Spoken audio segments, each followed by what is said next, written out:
шоматон бахайр бошад шунавандагони азиз. охирин хабарҳои Тоҷикистон ва ҷаҳонро мустақиман рӯи мавҷи радиои Моҷир мешунавед. имрӯз сешанбе 21 апрели 2020 сол аст.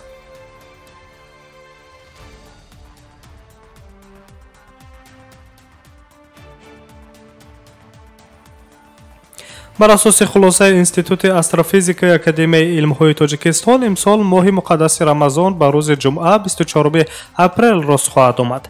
имрӯз дар маркази исломӣ ҷаласаи шӯрои уламо баргузор шуд, ки дар он муфтии Тоҷикистон Сайид Мукаррам Абдулқодирзода сухан гуфт.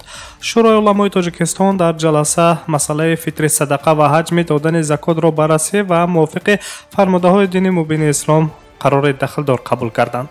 имсол андозаи закот 525 сомонӣ муқаррар шудааст ва бояд аз ҷониби он мусалмононе дода шавад, ки ҳадди ақал 21 000 сомонӣ пули иловагӣ дошта бошанд.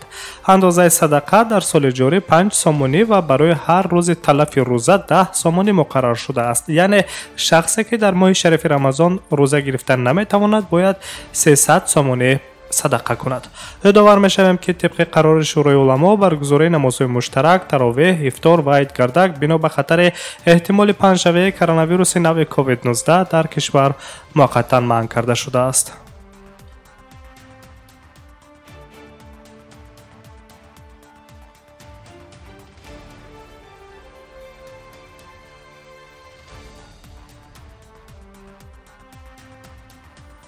аз аввали соли ҷорӣ дар Тоҷикистон беш аз 12.5 миллиард сомонӣ ё худ $252 миллион сармоягузорӣ ба фондҳои асосӣ аз худ карда шудааст, хабар медиҳад агентии омури ҷумҳурӣ.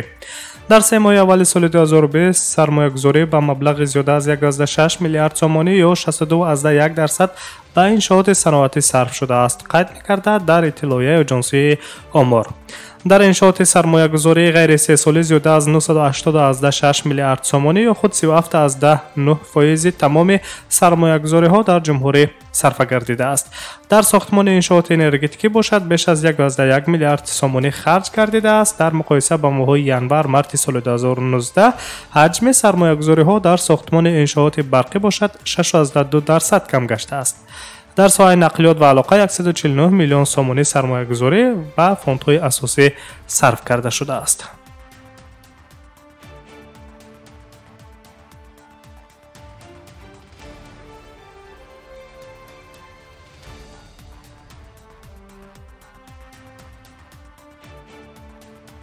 хабарҳои рӯзро мустақиман идома медиҳем.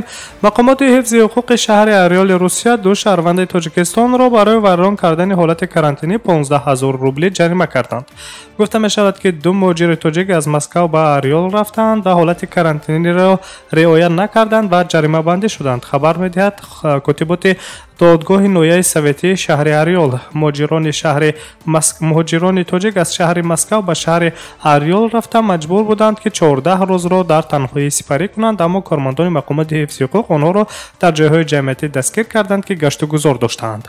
қайд карда мешавад, ки қарори додгоҳ дар нисбати ҷаримабандии муҳоҷирон ҳанӯз эътибори қонунӣ пайдо накардааст ва аз болои он шикоят овардан мумкин аст.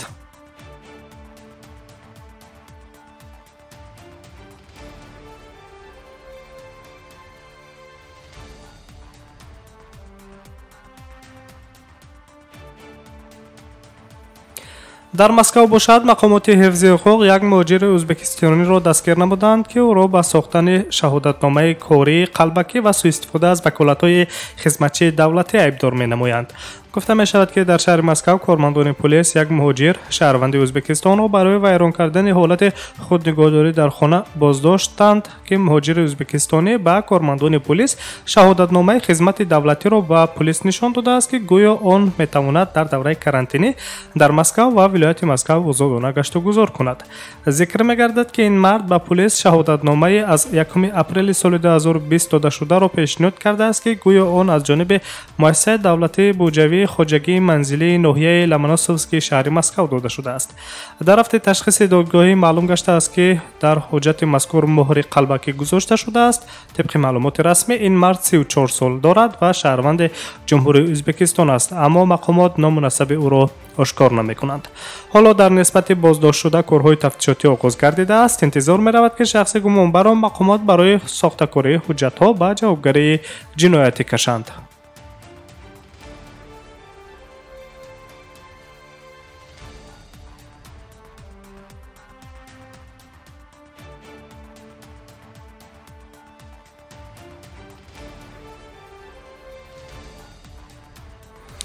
خبرهای روز را شما مستقیما روی موج رادیوی موجر میشنوید. نرخ نفت اورالس روسیه روز سه‌شنبه 21 اپریل به سطح ماه دکبر سال 98 برابر شد که برای یک بارل 8.48 دلار را در بندرهای میان زمین در بر میگیرد.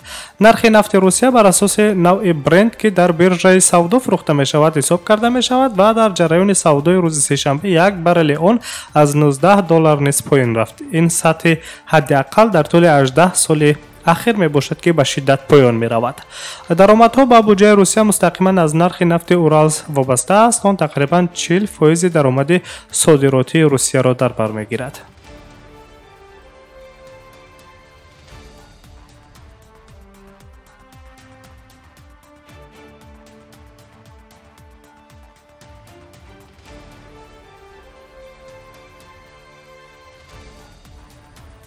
شبکه اجتماعی فیسبوک نشریه هایی که به اعتراض در ایالات متحده آمریکا دعوت می کنند به سبب پاندمیای کرونا ویروس پاککاری می کند. در این باره خدمات مطبوعاتی شرکت خبر داده است. خبر می دهد نویا گازета .ru. پس از مشورت با مقامات محلی، شبکه اجتماعی فیسبوک پست هایی را که در کالیفرنیا، نیوجرسی و نبراکس دعوت ساکنان را نسبت به حالت کرانتینی از کرونا ویروس دعوت میکند پاککاری کرده میشوند. موج تظاهرات علیه چاره‌های محدود کننده برای مبارزه با ویروس کووید 19 پس از تمدید کرانتین در اکثر ایالت‌های ایالات متحده آمریکا برانگیخت. اشتراکچیان اعتراضات تمام معیارهای سانیتری را نادیده گرفتند. این باعث افزایش بیماری در بعضی ایالت‌ها گردیده است. اشتراکچیان اعتراضهای عمومی طلب کردند که حالت کرانتینی بکار کرده شود، زیرا از آن تجارت خرد رنج می‌کشد و مردم زیادی از کار محرومند. ناراضگی شهروندان اینچنین از نیت مقامات آمریکایی برای نظارت کردن حرکت آنها توسط تلفن‌های موبیلی به وجود آمده است. حالا در ایالات متحده آمریکا بیش از 787,800 نفر گرفتاران کرونا ویروس به قید گرفته شدند که زیاده از 42,000 ساکنان این کشور قربانی این پاندمی گردیدند.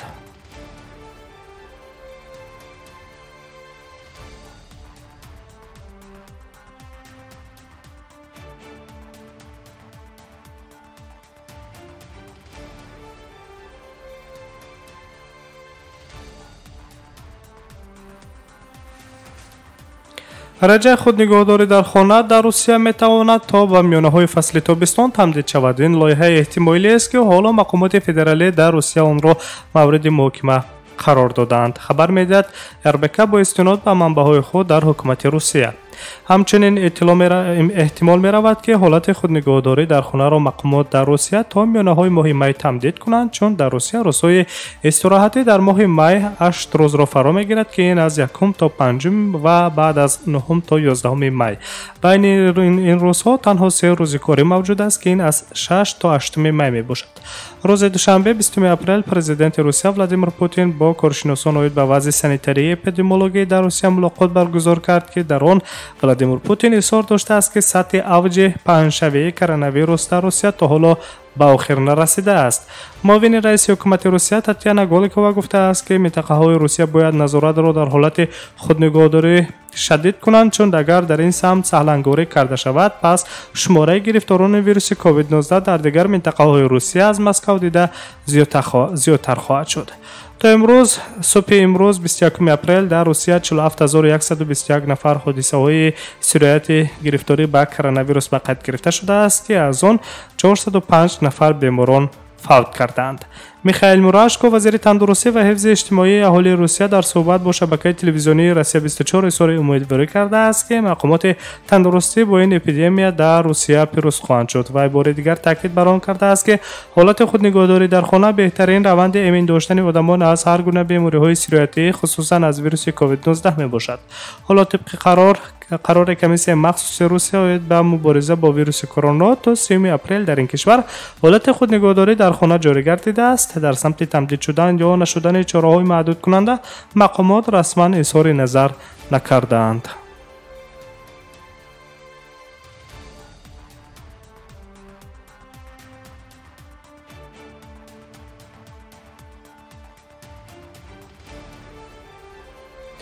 شما جنبه خبرهای روز را مستقیما روی موج رادیوی موجی را شنیدید. برنامه‌های دیگری ما ادامه دارند. ما را همراهی کنید. سلامت باشید.